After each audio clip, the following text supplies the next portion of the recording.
pagi semua, kita bertemu lagi untuk devosi bersama di pagi hari ini. Pagi hari ini kita akan sama-sama belajar ya tentang satu tokoh Alkitab, yaitu Yakub. Kalau sebelumnya belajar tentang Esau, hari ini kita akan belajar bagaimana kehidupannya Yakub di dalam Tuhan. Oke? Tapi sebelum kita mendengarkan firman Tuhan, mari kita akan sama-sama satu pujian. Lagu tema kita tahun ini, semoga kamu masih ingat ya, Merindumu Yesus. Oke, kita bernyanyi bersama-sama.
Jadilah kehendak-Mu ya Yesusku.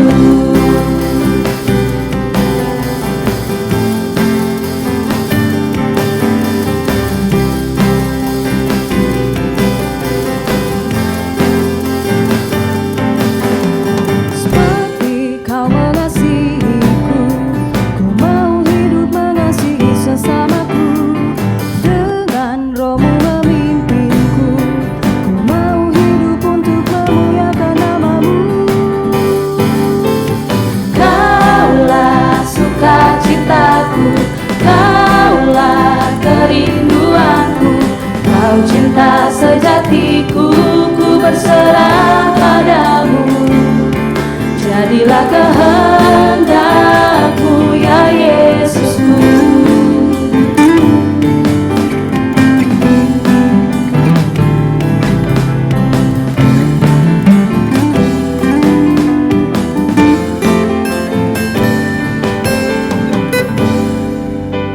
Setiap hari ku diubah anugerah-Mu, ku dimampukan jauhi larangan-Mu, ku hidup bagi-Mu. Kaulah sukacitaku, Kaulah kerinduanku, Kau cinta sejatiku, ku berserah padamu. Kaulah sukacitaku, Kaulah kerinduanku, Kau cinta sejatiku, ku berserah padamu. Kaulah sukacitaku, Kaulah kerinduanku, Kau cinta sejatiku, ku berserah padamu. Jadilah kehendak-Mu ya Yesusku. Jadilah kehendak-Mu ya Yesusku. Jadilah kehendak-Mu, I'm desiring You.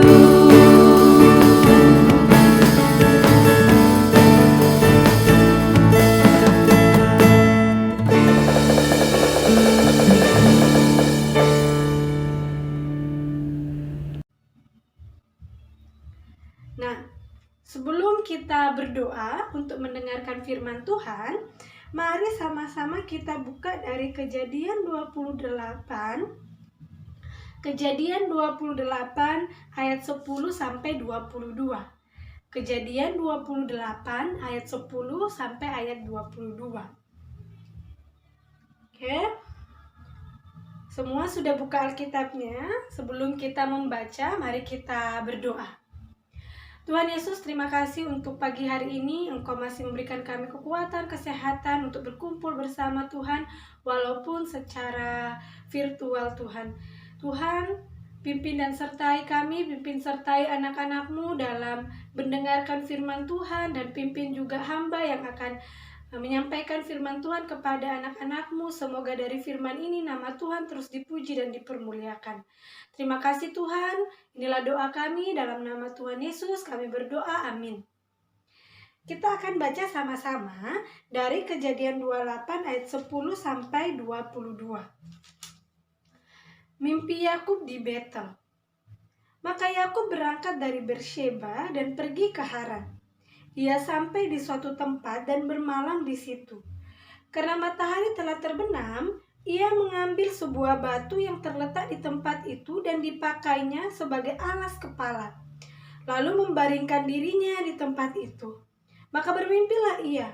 Di bumi ada didirikan sebuah tangga yang ujungnya sampai ke langit, dan tampaklah malaikat-malaikat Allah turun naik di tangga itu.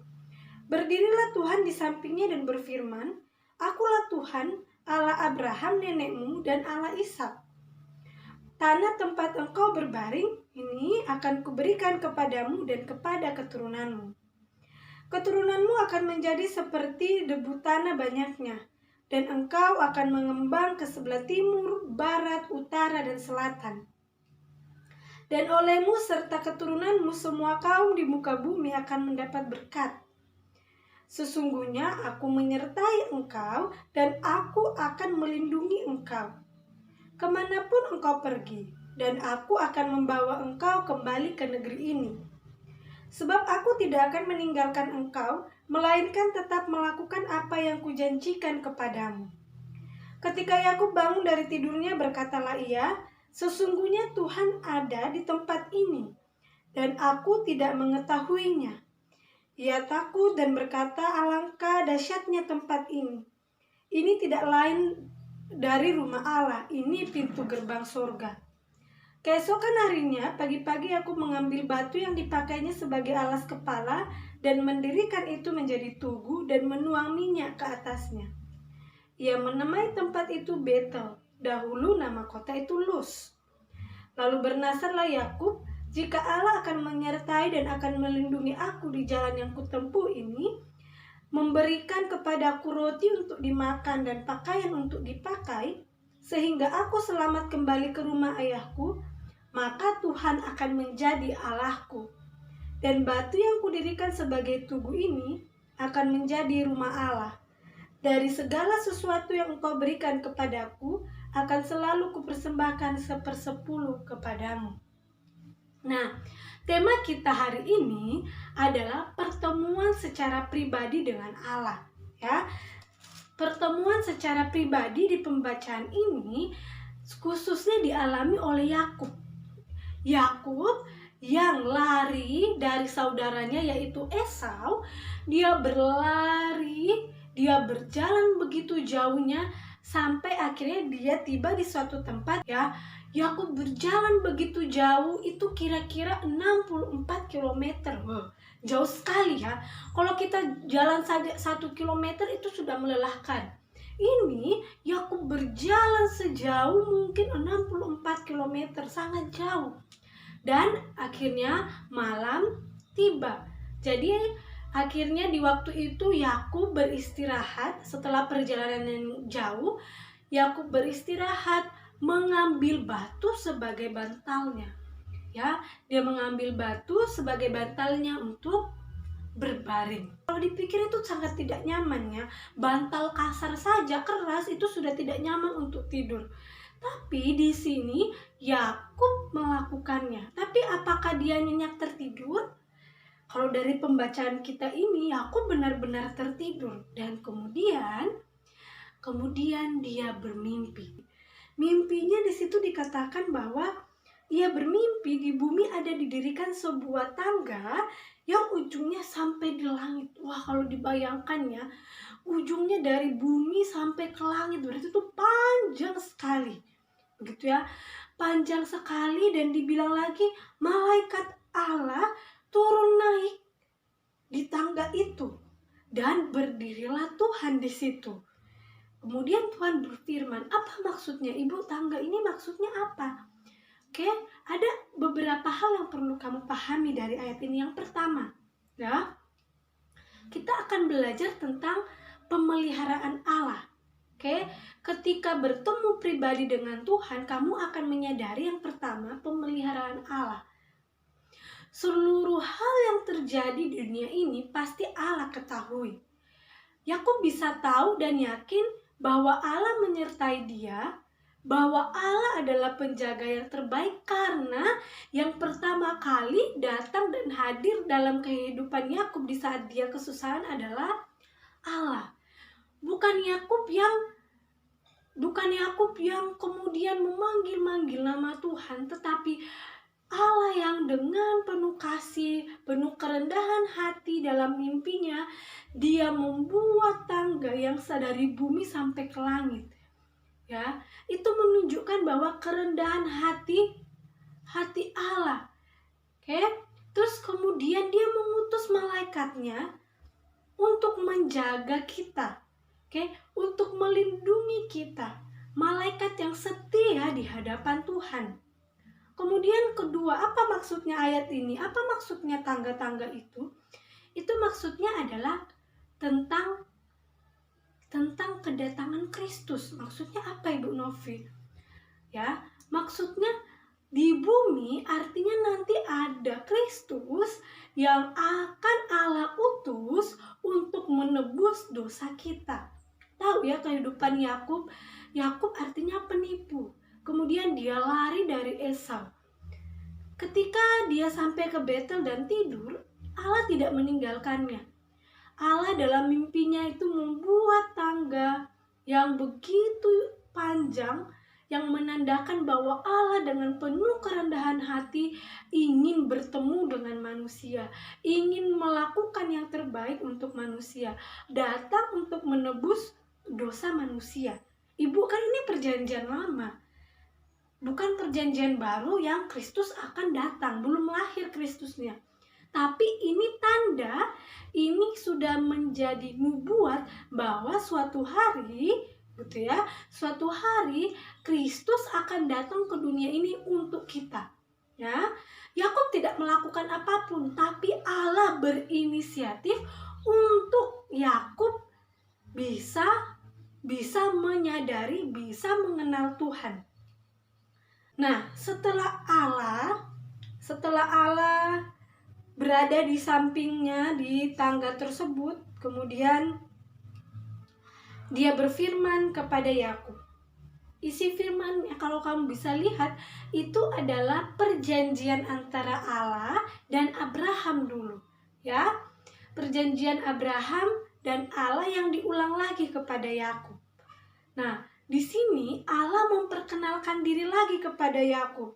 Akulah Tuhan, Allah Abraham nenekmu dan Allah Ishak. Dia memperkenalkan diri lagi kepada Yakub. Artinya apa? Bahwa mengenal Tuhan itu sangat penting. Ya, Allah yang sudah pertama kali memperkenalkan dirinya, kemudian kita pun harus mengenal Tuhan. Oke, bagaimana cara kita mengenal Tuhan? Kalau zamannya Yakub, Allah masih bertemu lewat mimpi atau berbicara. Tapi di zaman perjanjian baru, di zamannya kita, bagaimana kita bisa mengenal Tuhan? Lewat firman-Nya. Ya, lewat firman-Nya kita terus bisa mengenal Tuhan. Oke, jadi yang penting adalah kita mau mengenal Tuhan, membaca firman-Nya, berdoa. Nah, banyak orang Kristen yang bilang dia Kristen, tapi tidak mau bertemu dengan Tuhan, tidak mau mengenal Tuhan. Banyak yang ke gereja, tapi kalau habis itu pulang berbuat dosa. Ya, kita tidak boleh seperti itu. Kita harus jadi orang Kristen yang benar-benar sungguh-sungguh mengenal Tuhan. Yang melalui hidup kita jadi berkat buat orang lain. Oke, kembali ke kisahnya Yakub. Jadi Allah juga memperkenalkan dirinya kepada Yakub, kemudian dia mengulang janjinya yang pernah dibilang ke Abraham kepada Yakub. Katanya keturunanmu akan menjadi seperti debu, banyak ya. Engkau akan mengembang ke sebelah timur, barat, utara, dan selatan. Dan olehmu serta keturunanmu semua kaum di bumi akan mendapat berkat. Bahkan Allah menjanjikan satu tempat kepada dia. Dan tempat yang dimaksud di sini adalah Kanaan. Jadi Allah berjanji, sudah membuat janji dengan Yakub bahwa Allah akan terus menyertai Yakub. Nah, bagaimana dengan kamu?